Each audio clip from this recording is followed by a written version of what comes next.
evening, everyone, and welcome to episode 24 of the Retrospectives podcast. My name is Patrick Arthur, and as always, I'm joined by my co-host James Sterlings. How are you, James? Yeah, pretty good, Patrick. And yourself?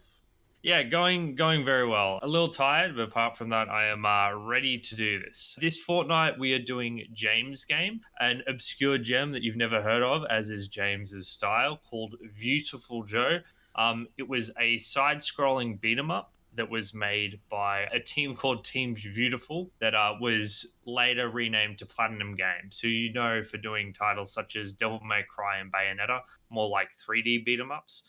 And it was originally released to the GameCube. It was ported to a few other consoles like the PS2 later, but we were playing the GameCube version. For those who have not listened to this show before, we on the Retrospectives podcast have a simple goal. We want to know if games of the past, particularly classics of the past, have stood the test of time. Each fortnight, we play a game that's about 15, 20, 25 years old or so, and we play it through from start to finish. And then we have a discussion and we evaluate how fun it was to play today. We want to know if it's worth for you to, buy this game, install this game, play this game this weekend when it's competing against all the other modern movies and games. We want to know if it's actually stood the test of time. So, James, what I want to know is why did you pick this game and why do you keep continually picking games that I've never heard of? Viewtiful Joe, it's very weird. What's the deal with it? Is it that weird? I think that Hideki Kamiya, the director of Viewtiful Joe, and the main guy, I guess, at PlatinumGames, responsible for titles such as Devil May Cry and Bayonetta, and all sorts of games that I'm sure you're familiar with. I don't think he's ever made a bad game, because Scalebound was cancelled and all, and we'll never get to see it. But every game I've played of his, I've absolutely loved, and this is the one that I've never touched before, so I've been really excited to, get my hands on it. Do you have any familiarity with any of his other works? I adore Devil May Cry. I've played every title Devil May Cry game except for 2, and I love them to pieces. Number 3 will always be my favorite though. I've played through Bayonetta 1 because it came out for PC, which I enjoyed, but I think I was kind of like a little over that genre. But then Devil May Cry 5 pulled me back in. I wanted to ask you because the thing is about this genre, it's a 2D beat 'em up, and I have played basically nothing from this genre.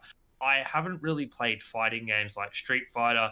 I don't even play Smash. Like I don't even enjoy playing those sorts of games. Are you familiar with this genre in a broader sense? No, not at all. Like, honestly, I would, kind of compare it to the other crazy games where the general gameplay loop's pretty similar, right? It's about learning enemies' attack patterns and making use of proper spacing and combo attacks to get their health done by ducking in and out of their, opposing patterns. I really don't think, in terms of gameplay loop, the switch to 2D and 3D makes that much of a difference, honestly. Well, I have my opinions about that, but we'll get into that later. I just wanted to say that my frame of comparison is basically 3D fighting games, and also maybe like Fury is a reference point, and maybe some 2D Metroidvanias that have combat like Hollow Knight.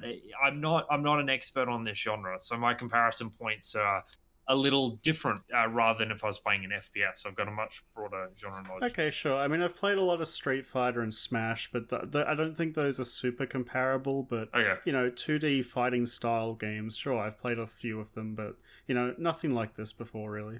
So, just some final housekeeping before we get into the main thrust of the discussion.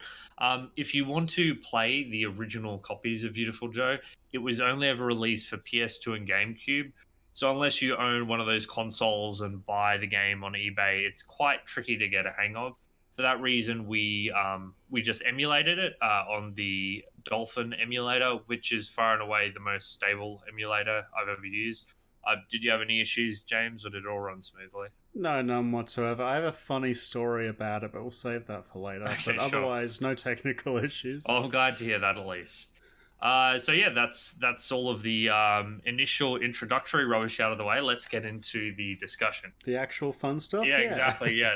So James, the basic premise of Viewtiful Joe is that Joe and his girlfriend Sylvia are watching an old superhero movie in the theater when all of a sudden, as the movie's entering its climax, a big menacing figure grabs and picks up Sylvia and takes her into the screen. Joe quickly follows, dropping into movie world. Within seconds of getting there, Captain Blue, or the spirit of Captain Blue, he was just defeated. It's not really exactly clear if he's alive or not. He grants Joe the powers to become a superhero himself, and he eventually names himself Viewtiful Joe. And then Joe must go through a typical superhero adventure to rescue his girlfriend and save the world. Very, very basic premise, but that just gives you a basic idea of the plot and stakes that are happening as this story progresses. Yeah, and so as Patrick mentioned, the entire game takes place inside of a movie, and there's a lot of stuff in the game that they use to reflect this, even gameplay mechanics and weird camera angles and that kind of thing.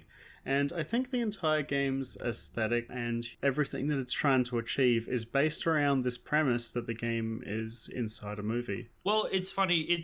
Yes, the premise is supposedly that it's inside a movie, but I think it's more accurate to say that it's like a cross between comic books and a movie, because Well, it's a movie about about like Japanese Sentai kind of thing, right? Like, I guess the Western equivalent being Power Rangers. yeah, that's a fair point. Yeah, and when I think of that, I think more like Saturday morning cartoon. Yeah, Superhero movies, even the older ones from the 50s and 60s, they tended to follow more, I guess, traditional plot and character arcs, whereas this feels much more episodic. It's called movie world, but it's more children's cartoon slash comic book than it is literally movies. yeah, it's very episodic. There's only about 7 levels in the game, and each one of them kind of apes a famous film, almost like the last level Star Wars. One's 20,000 Leagues Under the Sea that ends with a fight against this, crazy comic villain styled after Jaws. The entire game and everything going on in the story and the visual direction is absolutely about, this Saturday morning superhero cartoon. And I think it's pretty great, and they do a great job of it. Yes, this game looks fantastic, and it's even got like neat little flourishes. Like, one of my favorite things is whenever you get into a fight, you hear Sylvia say, "Just go for it," and Yeah.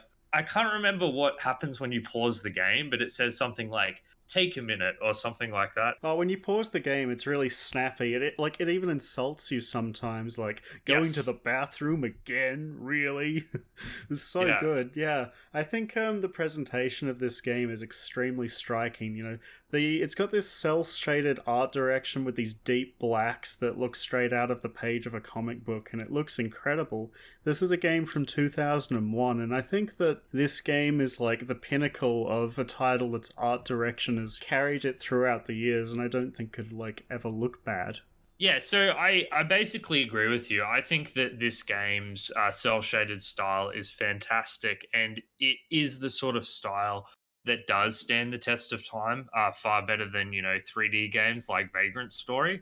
But there is a problem that I identified. It's not terrible, but Okay. it's noticeable, and that comes in the animation. I think that while the individual attacks of Joe are well animated, I think a lot of the animation is kind of sloppy.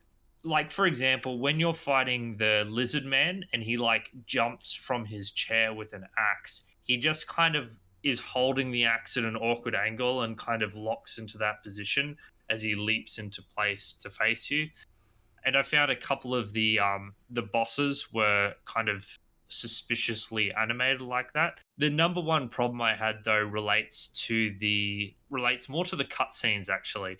The characters' mouths just move like their lips flap endlessly, and it doesn't. Do you think it's just flapping randomly, or it's matched to the Japanese voice track? So obviously, I don't know for sure, but I think it might just be flapping randomly because they just never stop speaking. Like, it's just non-stop Sure. opening and closing. And like I've played like for example Sekiro with the Yeah. Japanese with oh sorry no that's not a good example because I listened to that in Japanese. I've played the Dark Souls games which were with English, and it was never it was never that bad. So yeah, Okay. how did you feel about the animation? Yeah, the cutscene animations weren't great, but in general, I thought that the enemies were pretty well done, and Joe himself is very good. There was a couple of examples where I agree with you. There was this lion boss that runs around in circles, and its run animation was kind of janky. But I found that a lot of the enemies had a bit of personality to them. There was this one that was this like ballerina almost, and these like sexy lady dancers, and I thought they all like showed their personality to the audience.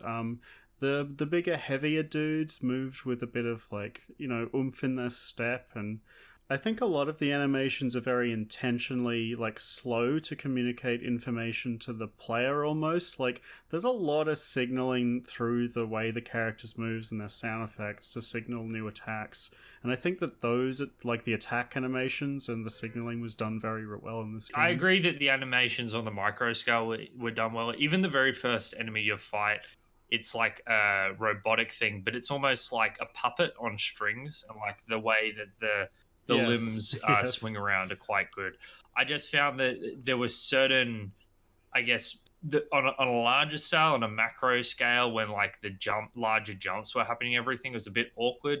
And like Joe's running animation, when you're just moving along, just looks It strange. looks kind of weird, yeah, because he's moving Yes. kind of slow for how fast his legs seem to be moving. Yeah, so functionally, I agree the animation is like fine, but I think it did detract from my enjoyment of the aesthetic somewhat. Yeah, it's definitely not as strong as the, just the pure visual direction, which honestly, in my mind, is absolutely incredible. Mhm. I think, visually this game is more striking than many modern games, even. There are some, dated textures and some aliasing problems, and some of the UI isn't as crisp as it could have been, but I think all that stuff, pales in comparison to the, like, really awesome art that's on display here. Every environment just really pops out of the screen. And I had a couple people come through my room while I was playing the game and just comment on how cool the game looked. So I think it's really good. There was one other thing I was going to mention. I was actually going to mention under gameplay, but I'll just quickly drop it onto here. And I think this is a game that suffers from a restricted field of view. So obviously, this is a game that was designed to be played on televisions. So your field of view is quite limited. It's probably like a 60 or a 65 field of view. And I think this game, if you could get a widescreen version of it where you could see more of the Yeah, it screen. doesn't support widescreen. I think that is a major criticism. Probably one of the most noticeable things I had playing the game. Yeah, so it has a functional aspect as well, which we'll get into. But from an aesthetic standpoint, if you could like spread this game out over your screen and get a slightly more zoomed out perspective, I think I would have enjoyed it even more. That was a visual qualm I had. Yeah, there's like as you said, there's so many cool little touches that this game has that make me, absolutely love the visual direction. For example, the whole game's set in a movie, and I just love how the top and the bottom of the screen look like this film reel Mhm. going forward the entire time. I thought that was really cool. And my favorite detail, which I actually didn't like the first time I encountered it because it made no sense to me, but on reflection, I'm like, that actually is really cool, is that when you jump in this game and you jump really high, the camera doesn't like move up to follow you. It actually like stays on the ground and tilts backwards Mhm. because it's like simulating an audience in the theater looking up at you jumping up. When I realized that, I was like, this is amazing. And even though, I had a bit of gripe with it from a gameplay perspective, I actually would sacrifice that for the, direction any day. See, the way I took it was a camera that was tilting up at you, not the audience tilting up at you. But I guess Oh yeah, either sure, one of that those works things too. works, Yeah. yeah. And like when you die, you hear the director go, "Cut, cut, cut! No, no, no! Cut, Have to cut. do another Yeah, yeah. take." Yeah. Another take. Yeah, everything like that. And the announcer, everything's really snappy. Like you said, when you pause the game, it like snaps onto screen with this loud sound effect. Mm. And that's another thing I love about this game is the sound effects, right? I think that the soundtrack in this game is okay, but the little sound effects are like out of this world. The sounds of you punching, I love that when you're punching, it sounds like a camera shutter closing. I think it, ties into the whole film aesthetic really well. Just everything sounds When good. you punch enemies into other enemies, it makes like a bowling pin noise. It's ridiculous, but Yeah. it's great. I love it because that's basically what's happening. They're being turned into bowling pins and they're spinning up. Yeah, and most of the enemies you fight are robots that like break into pieces as you're punching them, and the shatter sound is so like crunchy. It's really great. I think that this is one of the like best examples of using sound effects to provide feedback to the player I've seen in a game. Yep, it's got a really crisp crisp palette. I enjoyed the sound effects. Did you want to talk about the music a bit now? Yeah, I actually was listening to the music again after playing the game, and it actually struck me how low key some of the pieces are, and I think that's because the sound effects are going crazy all the time. I think it would just become an absolute cacophony if the backing track was like that as well. And that's not to say that it's slow, but it's not as high octane as I thought it was when I was playing the game. That's weird. I had like literally the opposite reaction. I thought that the soundtrack was very high octane. Like you hear the snare drums going at full pace like 100% of the time in pretty much every single song. I was going to say that one of my criticisms of the soundtrack are that there isn't really, while there's a little bit of variety in noise and sound from song to song, there's no variation in tempo from song to song. These are all battle themes. Like it's just an entire Oh, soundtrack no, of no, no, battle no, no. themes. Remember, every time you encounter the boss, there's like that suspenseful building up soundtrack before, because it's like you walk into the boss room and you, the player, you know there's a boss there, but the main character Joe, he doesn't know, and there's like the suspense there of like seeing who it could be. You remember that? Yeah, okay. That's probably a small moment of slowdown, but what I remember from this soundtrack is just generally non-stop battle themes. And I know it's unfair to compare it to Fury because Fury has literally probably one of the best soundtracks ever made. But when you look at a game like Fury, like the variety and breadth in the sort of boss themes and everything is remarkable. This one all felt very samey to me. Yeah, I can see that. I think they did a good job of changing the kind of sound from level to level. Like the underwater level and the space level sounded very different, and so did the one where flying around in your ship. But yeah, they're all pretty high, like fairly high tempo. I don't think any of them are as like crazy bombastic as as I remembered them being before going back to review the music. But they're all decent, I think. And don't get me wrong, like it actually suits the game because Yeah, absolutely. the game's an action movie, and you have this bombastic track to keep going. It's just comparing to something like Devil May Cry, and I apologize. I'm going to use that as a reference point a lot because obviously there's a lot of lineage between the two games. This, in a lot of ways, to me feels like the precursor to that game. But Devil May Cry has like the battle themes whenever you get into a fight, which is like rock and electric guitar and similar to Yeah. this. And then it's got like kind of more haunting atmospheric moment as you're exploring these gothic castles. And Beautiful Joe doesn't have that natural variation in soundtracks. It's a lot more battle theme focused. Yeah, all the time. And I didn't mind that. I think like as you said, it does match the themes that the game's trying to, push onto the player. Yeah. But I can see that as a criticism, but it didn't bother me at all, honestly. I thought that the boss themes were better than the general level themes, personally. And I loved. There's this like little sound bite that plays at the start of every single boss theme for about 5 seconds. That Mhm. like kind of ties into the battle starting, and it's the same 5 seconds on every single boss theme. And they use that to overlay the fight starting with the announcer music saying to like start the battle, and I think it's really cool. It gets you really hyped up to start the fight. Yeah, it's well done.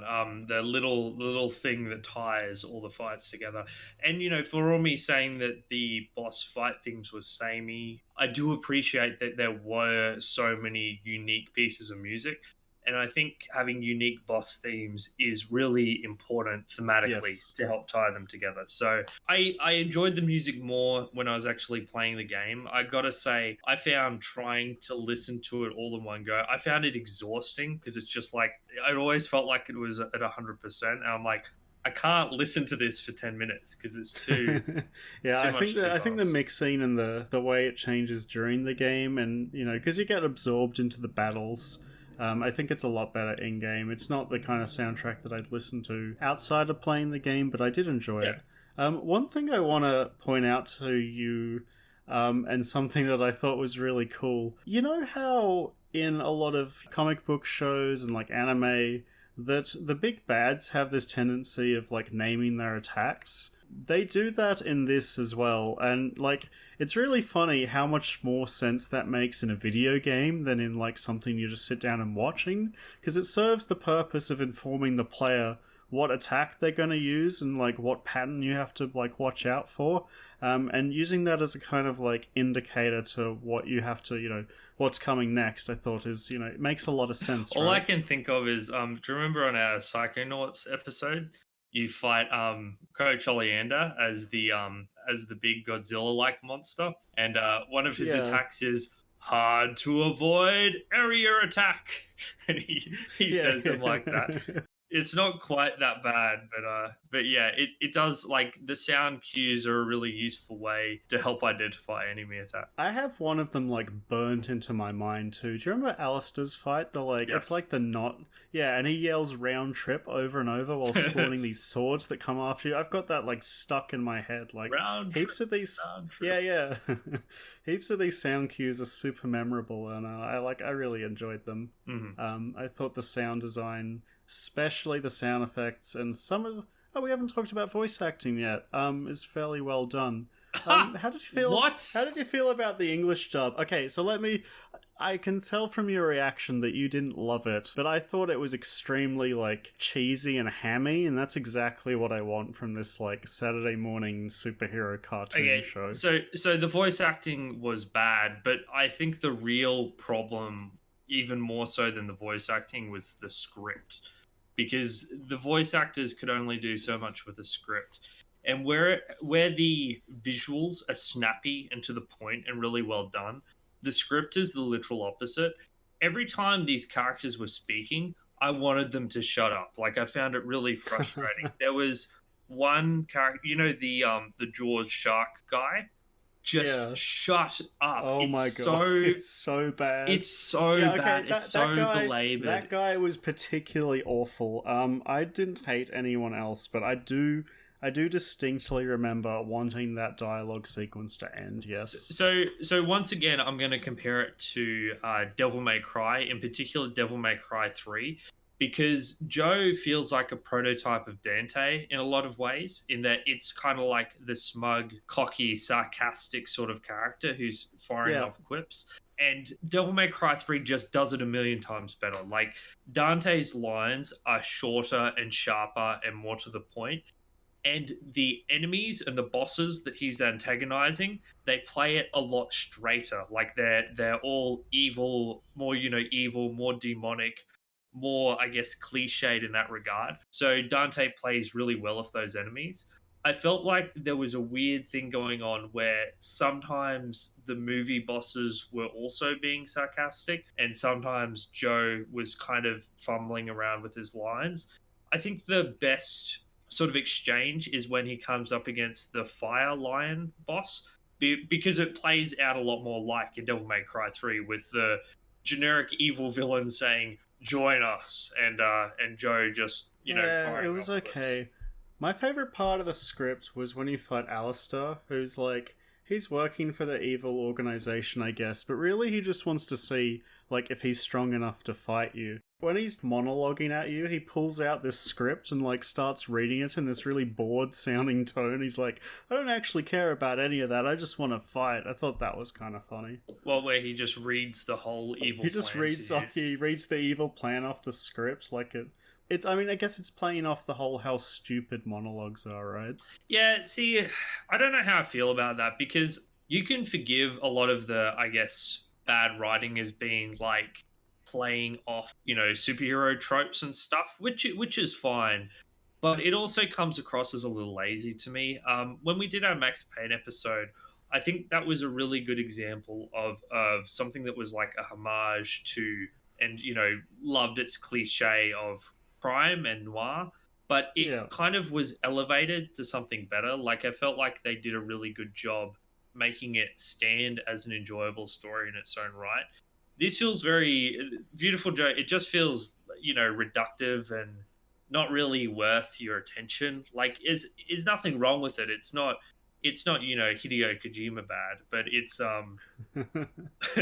but it's Oh my god. it's still not great, and I never loved it. Yeah, no, that's fair enough. I mean, Max Payne, like comparing it to Max Payne's script, like obviously doesn't even come close. Oh sure, I just meant like as an example of something that's filled with Yeah, cliche and a but little no, bit of like I cheesiness. agree that it's pretty mediocre as a whole. I didn't hate it. I don't Mm. think it that shark bit that we mentioned, the shark boss, his dialogue was like god awful. But outside of that one specific instance, I was fine with it for the most part. It was okay. Yeah, I didn't like it. I think like even Spider-Man has better and sharper quips. Platinum Games definitely improved on this as they made more games. Yeah, sure. So I guess we both agree that, visually and audioly, is that a word?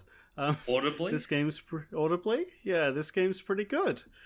So I guess it's time for a quick music break as we've been going for 30 minutes now. As I said before, I think the boss themes are really good for this game. So I want to share with you my favorite boss theme, which is the one that plays when you fight against another Joe. So here you go, guys.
And that was another Joe. And when I asked James off air why he liked it, he told me it's because he liked it. So I Fuck can't give you. you, I can't give you any more detail apart from that. It's time to get into what you've all been waiting for, which is the gameplay of Beautiful Joe. This is the No, we already spoke about the story. this is the meat and potatoes of the game, as it were. So the basic gameplay of Beautiful Joe is that it's a 2D beat 'em up. You move left and right on the screen, and you can jump up on various platforms. Enemies come at you, and you can either punch or kick them. You can jump to dodge enemy attacks, and there's also some mini dodges. You can press up or down on the control stick to do a small upwards dodge, or you can duck under enemy attacks. Very shortly after you start playing the game, you start receiving power ups. And sorry, not power ups, you start receiving your powers. And these are your VFX powers, your movie powers, as it were. There is a slow one where you slow the pace of time. There is a speed one where Joe gets to insanely rapid speeds. And trust me, those are two very different powers, despite them seeming similar. And the final one is zoom, where the camera zooms right in on you and you get a massive multiplication on your damage. The way these powers work is that there's a constantly regenerating bar at the top of the screen. And the more you use your powers, the more the bar depletes until it empties completely and you're reverted into regular Joe form for a while. You lose your like superhero suit for a while and you're pretty vulnerable to taking damage, so the game disincentivizes you from using all of your power, because as long as you leave a little slivy left, you won't go back into that vulnerable state. But sometimes you make a little mistake and you go back to being a regular human being for a little while. The only other wrinkles to add is that you get some additional moves and upgrades as you play through the game. It's a pretty limited set. It's nothing as elaborate as Devil May Cry. And there's also a few items, some bombs and a boomerang that you get access to that you can pick up or buy from the shop. So that's really it. Like you have boss battles, you have fight against mooks, you've got some puzzles. Where do you want to start, James? What should we talk about first? Is there anything in particular you want to do a deep dive on? Do you want to typify the gameplay in a simple sentence? I just want to start off with a little aside, a little story Hmm. about my experience with this game. And as you guys may know, the last time we played a game using Dolphin was back when we did F-Zero GX, and that's a while ago now, right? Hmm. F-Zero GX had this really weird, because obviously I'm playing with a controller that's not a GameCube controller on my PC. I'm playing with an Xbox controller, and the original GameCube controls don't quite map perfectly to the Xbox controls. So back when we did F-Zero GX, I noticed that Accelerate was on like at the A equivalent button, and on the top it was the boost, and that was really awkward because I kind of had to not use my thumb if I wanted to boost. So I thought it would be a great idea to move boost onto one of the shoulder buttons, and so I did that. When I played Viewtiful Joe, one of the things that struck me is that you only had one attack button, like kick. Oh no! And you could only kick enemies, and so I thought, okay, maybe he's just a superhero that can kick. And so I tell you this now because I went through the first 2 levels of the game Only kicking? only thinking that you can kick. Honestly, that's And not then- even the worst thing. Like you could beat this game just kicking probably. You could do it, but you do so much less damage with kicking Yep. than you do with punching in a lot of situations. Like, there's this helicopter boss. Oh yeah, right at that the would have been a start of the nightmare. game. It was an absolute nightmare with just the kick button. Deflecting the bullets would have been really hard if you were just kicking. Yeah. But I like to think that I got good and managed to beat at the end. This game has 2 difficulty levels, and this is one of my favourite parts of the game. The difficulty levels are called kids and adults, because, it's like a movie ticket for kids and adults, and, I managed to beat this big boy game with just kicks. Well, at least 2 levels of it. I should say straight up that and I'm kind of ashamed of this. I kind of cheesed this game a bit. So in Beautiful Joe, before we get into like the gameplay, there are no checkpoints on levels. There are 0 Yes. checkpoints. There are 7 levels, which is the entire game, and there are literally 0 checkpoints. There's a live system which gives you checkpoints, so you have like a limited number of checkpoints on each level. But once you die for good, you go back to the start of the level and do it all over again. What I was doing was, once I died to the final or tough boss of each level, when I got back there again, I would create a save state right before the boss, so I could practice the boss over and over again. And then I would, go back to the start of the level and beat the level legit. But I basically wasn't prepared to repeat the entire level from start to finish without getting some actual practice on the bosses, which were the massive difficulty spikes of each episode. Wow, you were a lot more lenient with those than I was. I just put a save at the start of each boss and beat it from there.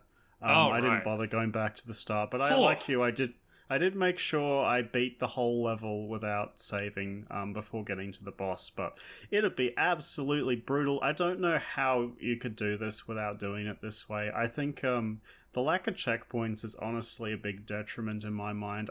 The bosses are really the bosses are very fair, but learning the bosses takes a lot of time, right? Yes. You need to learn their attack. Yeah, you would have to do each level like 10 plus times to get enough practice against each boss before you beat it. It's very difficult on the hard setting, but Each segment's very doable. It's just that doing it all in one go without dying is like nightmarishly hard. Well, the real problem is that, like, it takes so long to get through the level, which you know how to do, and then you get to the boss and you die. It's like the whole last section of Cave Story all over again, where you're just repeating this big long grind that you know how to do to get to the Yeah. actual difficult part. So yeah, I cheesed it with save states so I could just practice the boss over and over again, and then I beat the level legitimately. But I was in no mood to just continuously do that. I did it for Devil May Cry when I was learning that game, and that game took me forever to learn how to play. So I think this is a much better method of doing it. I honestly am surprised there weren't checkpoints before each boss. Like, very surprised. Yeah. There is. I think you can save the game, so you could just load it up if you wanted, but that would take ages. So no checkpoints bad. Yeah. I would like to begin being controversial right now, if that's okay. Yeah, sure, go for it. James, I really, really wanted to enjoy this game more than I did. So I know it's got nearly universal critical acclaim from both, the journalists and its fans. And I'm a big fan of the 3D offerings of Platinum Games. But the truth is, I just bounced off this game and the experience really hard. I didn't really have that much fun playing it. I'm And surprised. if I had to just like nominate and explain the number one reason for why I didn't love this game, it would be that what it ended up feeling to me was it was about using your superpowers, particularly slowing down time, than it was getting good at, I guess, fighting enemies and dodging attacks. Um, and I've struggled to find a rhythm that I was comfortable with that I have in pretty much every other 3D fighter that I've ever played, because I was just constantly spamming the slow down time button Yes. all the time. Yeah, me too. I think you're absolutely right. Like, I was, well, not right about not enjoying it. You have bad taste there, but I was also surprised that this game has much less focus on like intricate like learning moves and combos and that kind of thing, and much more of a focus on like using the right power at the right time, of which is relatively simple to do. I thought that in the first level, before you get any powers, I was like trying to figure out how to kick enemies up into the air and then do combos when they're stuck in the air to get them to die in one combo. And then once I mastered that, I felt pretty good.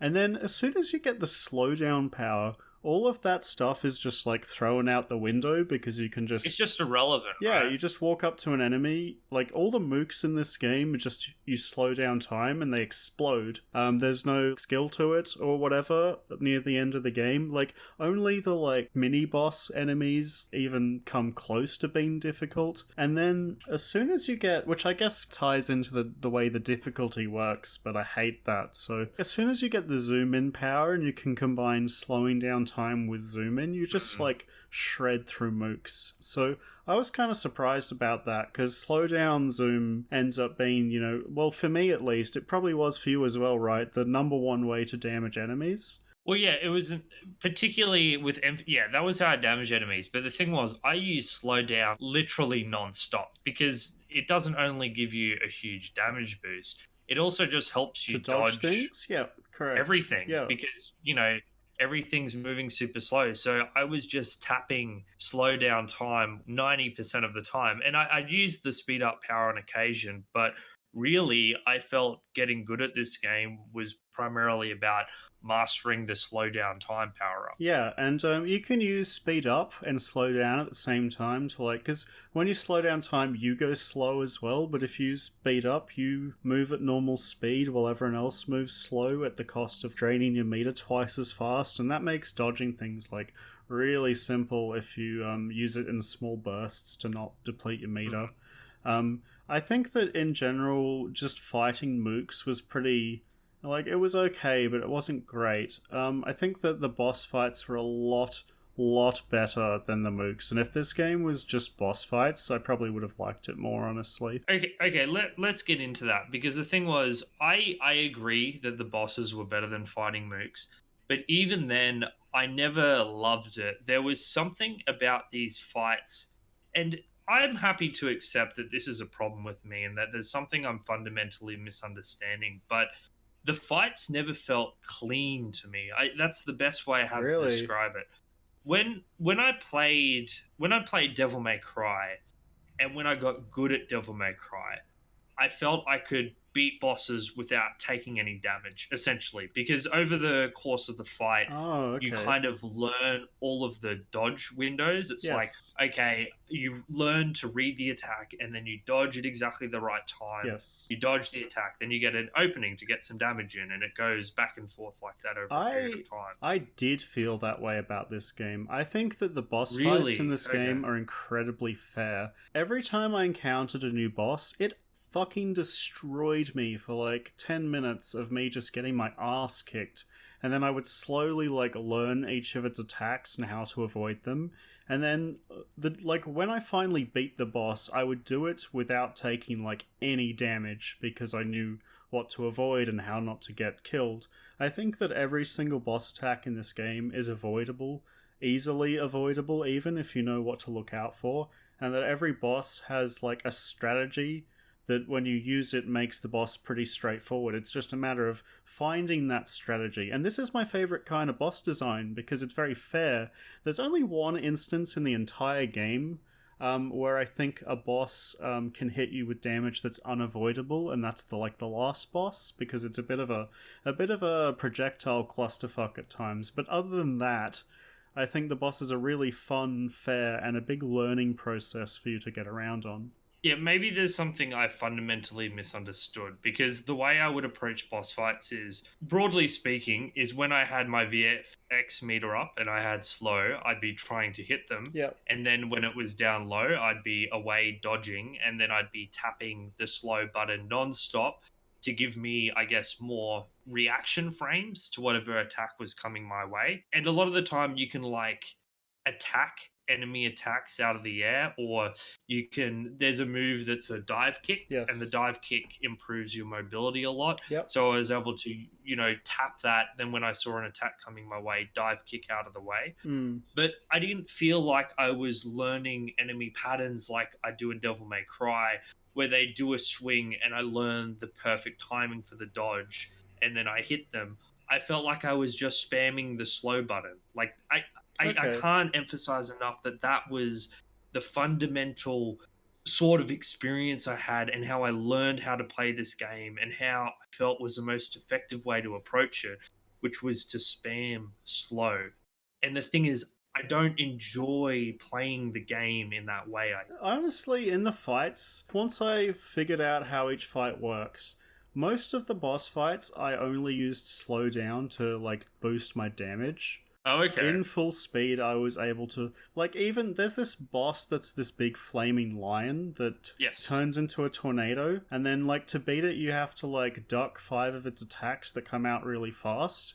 When I beat Yes. that boss, I did the tornado bits without slowdown at all because I found it like easier. But that took Okay. me ages to get to that point, and even then, I had to use it like sparingly. But I found that particularly the second boss, the big dude with the axe, Mm. if you figure out how to beat him, which is to bait out his low attack that you jump over, you can just get them stuck in a lot of kind of loops where they just do the same attack over and over that you can easily dodge. Yeah, I beat the lion guy just by kind of hugging him and going into slow mo and hitting him a lot. Yeah, yeah, because I mean, I actually had to look up the strategy on a couple of bosses, like just to get me started. Because the lion in particular, I had no idea how to actually damage him. It took me Oh, right. like I couldn't figure it out. I just couldn't figure it out because you have to use one of your powers in this particular way that I'd never really done before in order to actually be able to hit him because he's got like this big damage aura around him the entire time. But like once I knew that, it was fine. In general, the bosses are my favorite part of the game. I really like fighting all of them except for maybe the first boss, which is this big bat. I think it has like way too much health for how easy it is to fight. First boss was the helicopter, mate. It's like a mini boss. I found all of the big Okay. vehicle fights to be kind of like tedious, honestly. Yeah. Mediocre. Yeah, I think that here's the thing. I reckon that, like, as ridiculous as it sounds, I think that if the slowdown power or the powers in general were either maybe not removed, but maybe if they did a thing with Devil Trigger in Devil May Cry, where it was like a thing that built up over, when you took and dealt damage, and then you got 10 to 15 seconds of power, I would have enjoyed Fun it more. fact: when you beat this game on adult, and you're a big boy, you unlock another playable character, Sylvia. Your girlfriend from the game. Spoilers. And she plays kind of differently to Joe, which is she has double the speed but takes double damage. And then when you beat and you unlock a harder difficulty, and I didn't do this myself. I looked this up because beating the extra hard difficulty above me. But there's 4 characters you can unlock to play through the game as that all play through kind of differently, and one of them is Alistar, the black dark counterpart, like the Black Ranger from Power Rangers tier. Yeah. Yeah, and you can play as him, and he actually has that mechanic that you just described where it builds up and he doesn't automatically transform into his stronger self. You have to manually do it and it drains a lot faster. Right. Yeah, so maybe that's something for you to look into. But in general I disagree because I think the powers are the entire backbone of this game. And I think it does a really good job of utilizing them in these really bizarre ways that I thought were both interesting creatively and kind of comedic. These are the puzzle sections, right? Kind of, yeah. On the second boss, for example, there's this move he takes where he throws all these missiles everywhere that sets the whole stage on fire. And you can, if you're on fire, you take damage over time. But the way to put the fire out is to actually press the speed up button. And because the visual effect on the speed up button is this whoosh where, all this wind goes really fast across the screen, the wind actually, puts the fire out. It's really funny and breaks physics, stuff like that. I really like. Yeah, I did like that. Yeah. Or if you have a bomb, I don't know if you figured this out, but if you throw a bomb at an enemy, and then just before it explodes, you pause to slow down time, or you slow down time, the bomb's explosion sprite stays on screen for a while, and the enemy takes damage from it over and over and over again until it disappears. So you get 10 times the damage from a bomb by slowing. Yeah, I wonder if that's an exploit because it seemed kind of strong. It's definitely It's just part of the game. Okay. Yeah, there's heaps of stuff like that breaks the laws of physics with these powers, but make it really cool. And those unique ways of using them were some of my favorite parts of the game, which I think does a good job in general of mixing up what you're doing other than fighting mooks occasionally. Yeah, it's not that, playing through each level is incredibly painful. I really think the main problem with it is that the fights against the idiot enemies are so uninspired and unengaging. Yeah. One of the things that Devil May Cry has over this game, even though it has a similar level structure with no checkpointing, is that the fights against the regular enemies can be just as compelling as the boss battles. They can be. I think that sometimes in those games, the mooks become pretty trivial as well, but they have enough health that it's still fun just to combo them and try different moves on them, like their punching bags. That's it exactly. Even when you've mastered the combat and they're not a challenge, it's still fun to, I guess, destroy them perfectly because you've got, you're trying to maximize your style meter, and it's just a more satisfying experience. So yeah, if I wasn't safe stating before the bosses to learn them, I can't imagine how bored I would have been just running through those early stages. Yeah, no, I completely agree with that. I think the lack of a checkpointing system is pretty garbage. Even though the actual fighting of the mooks was boring, I want to go back and talk about the sound again, because actually, for me, actually just punching this thing sounds and the feedback you get from hitting things is so good that I still kind of enjoyed it for the most part. Hitting robots and hearing the sound effects of them shattering is just great. The feedback in this game is so good. Yeah, and like I said, I do like the way enemies kind of scatter into one another when you get a dodge off. You get a chance to ricochet them and take out other enemies with them. It's very satisfying. Yeah. But Yeah, I once again feel it's let down by the fact that you just go into slow mode. You never.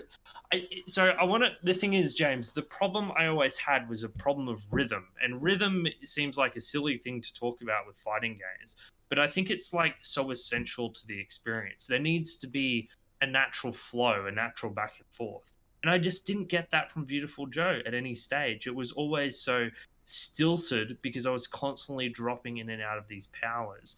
It didn't feel like I was like fighting things for a while. I'd power up and do a sweet move, and then I'd go back to fighting enemies. I was just always in my powers. I was always constantly zipping out of slowed down time and regular time.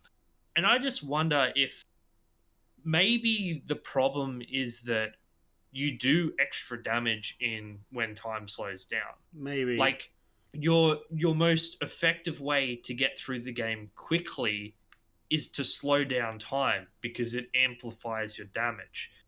Maybe if slow down time was literally just a slowing down of time, like you could use it to solve puzzles and get like specific attacks in when enemies are spinning or whatever to break them out of that state. Yeah, I just It might have been a lot more I never enjoyable. had this problem that you're describing. Like, I'd run at an enemy, I'd zoom in and slow and punch it a couple of times, zoom out, run over to another enemy, repeat. I guess like it would look fine to me, and it felt fine to me. I really Okay. didn't have this problem you were having. I wish there had been a more incentive to use going like the speed up. I thought Hmm. was really underutilized. The only thing you really use it for is that often, like, you go so fast, you spawn like after images of yourself that hit other things on the screen. And there's Hmm. this thing where there's items in like the background and the foreground that because you're on a 2D plane, you can't access, but if you spawn a lot of after images, sometimes they'll like punch it to break it open, which I thought was kind of funny. I liked that. Um, I didn't even notice that. That's very cool. really? Okay, yeah, I there's. didn't use speed up very often, honestly. Okay, yeah, because did you not notice all those boxes in the background that had no way of like hitting? No, I didn't. Okay. Well, I'm stupid, aren't I? So yeah, there was that. Yeah, I don't know. I really liked this game. I thought it was fun. Yeah, the thing is, James, like I feel bad because I don't even think it's a bad game. It's just I just kind of bounced off it. It just never clicked with me. I just kind of saw the slowdown and the speed up as part of your arsenal, like the same as punching or kicking was. So, which I thought in general was used pretty well. A lot of the bosses generally require you to make use of this spinning move you can do when zoomed in order to knock away things a lot. Yeah, I thought it was pretty well done. The boss fights in this game, in my mind, are excellent. I loved all of them, and the mooks are they're whatever. They're still fun to hit because they sound great when you punch them, but they don't offer a huge challenge. Just another point to bring up. I talked about the limited field of view before, and I think it did have a gameplay repercussion. Okay. There are times where enemies are kind of like off your screen or at the edges of your screen, and you can't see them very clearly. And I found that really, really irritating because I was just imagining if this screen was slightly more zoomed out, there would be a much more clarity in these fights. Yeah. Because that, as it is, they're sometimes like awkwardly out of view, and when you rely so much on the visual cues of their attacks, I found that really frustrating. Yeah, I wish that was wider as well. I completely agree there. I guess the last thing to touch on maybe is that there's some puzzles in this game. I had to look up one of them, I think, that I just could not figure out. But in general, I thought, they're not the kind of puzzle that take you out of the action. Like, you kind of do them while fighting things at the same time. And I thought it was a good way to stop the tedium of the game. I particularly liked, I don't know if it's even a puzzle, it's like the entire level design of the submarine level Hmm. has you flipping the level upside down and other ways to kind of traverse it from different point of view, and I thought that was pretty good. Yeah, I mean, I had to look up a couple of puzzles as well, and then I immediately felt stupid because it was something incredibly obvious that I Simple, wasn't yeah. thinking about. Yeah, it's funny. It's kind of a stretch to call them puzzles. It's more like use X power in X way to do this. So Yeah. I imagine you can just eventually brute force them all by just testing all the powers in different ways. Yep, But absolutely. Yeah, in general, yeah, they were a fine addition. Breaking it up, giving the level a bit of flow. I didn't mind it at Some all. of them, It was nothing special, but it was like it suited the theme and everything. like the other uses of the powers, they always break the laws of physics. There's this one where you're riding the top of this truck. That's powered by like a jet booster and it's doing this big jump, but it never makes the big jump. So, what you do is you slow down time, and apparently, slowing down time makes the energy coming out of the jet booster build up and up and up. So, when you like release, it zooms off Goes flying, all yeah. at once. Yeah, it's so funny. I really Yeah, like. that's how. I really liked the like physics laws breaking thing. I've said that before, but I think it's really funny. It is, right. Like it's movie logic. It's like, Yeah. don't think too hard about this, Yeah. but for the sake of it, it works. Yeah, and I guess at the end of the day, everything about this is trying to tie back into that theme of being inside movie world, which I think it does great. I love when games build around this specific theme and then pull it off really well, which I think Beautiful Joe absolutely does. Yes, thematically, it's very strong. It kind of is seeped into all of Beautiful Joe's pores. It takes that Saturday morning cartoon style, and everything comes from that. Yeah, it's just I love this game. I think it's really good. Okay, so before we go on to conclusions, shall we have another music break, Jimmy? Yeah, sure. I guess it's your turn this time. So what did you want to share with us? It is EV03 Kidnapped Sylvia. It's the track that plays right after you beat what you initially assume is the big bad. And one of the reasons I liked this one is that it was a departure from the more frantic music, a very short departure. It starts off with violins, and I'm pretty sure they're not real violins. It's probably synthesized violins, and it's got some electro tones that come in later. It's just a minute long track, but I enjoyed it for the breakup from the normal sounds. Excellent. Well, here we go, guys.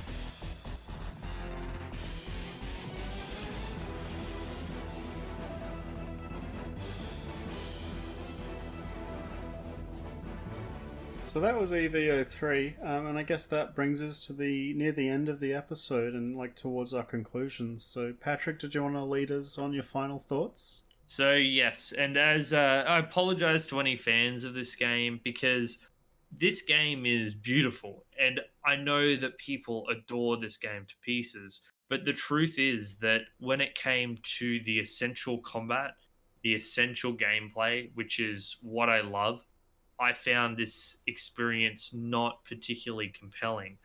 It's not even that there's like a significant problem with the bosses or anything. It's not like the tells aren't fair or the hitboxes aren't good or anything.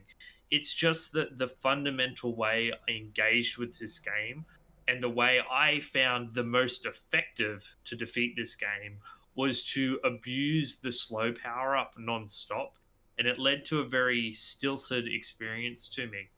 And compared to pretty much any other fighting game I've played, all the Devil May Cries, Bayonetta, even stuff like Hollow Knight or Fury, there's just like a better rhythm and flow to the combat that I far preferred than what appeared in this game. It's a gorgeous game. I'm not saying don't try it. I would actually say that I think that if you like these fighting games and you like Platinum games, this is a game that's worth trying yourself. Just from speaking to James and from what I've read, my experience doesn't really sound like it's that resonant with a lot of people. So it's certainly unique enough, and it doesn't have any significant problems apart from the power up thing that I'd say don't ever not try it.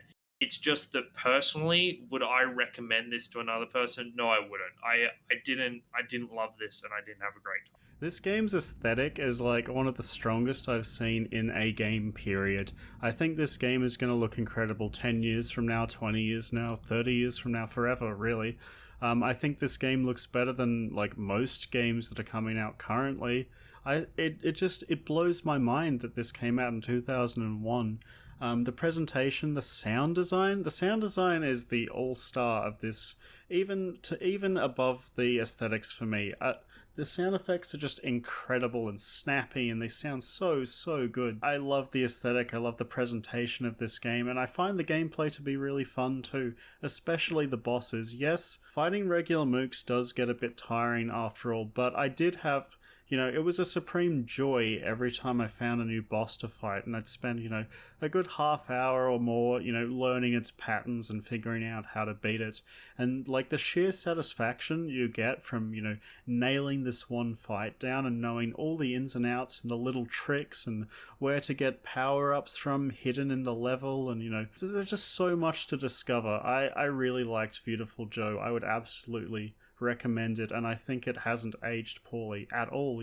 It's just as good today as it was when it came out. This game was, as they say, beautiful. Shut up, James.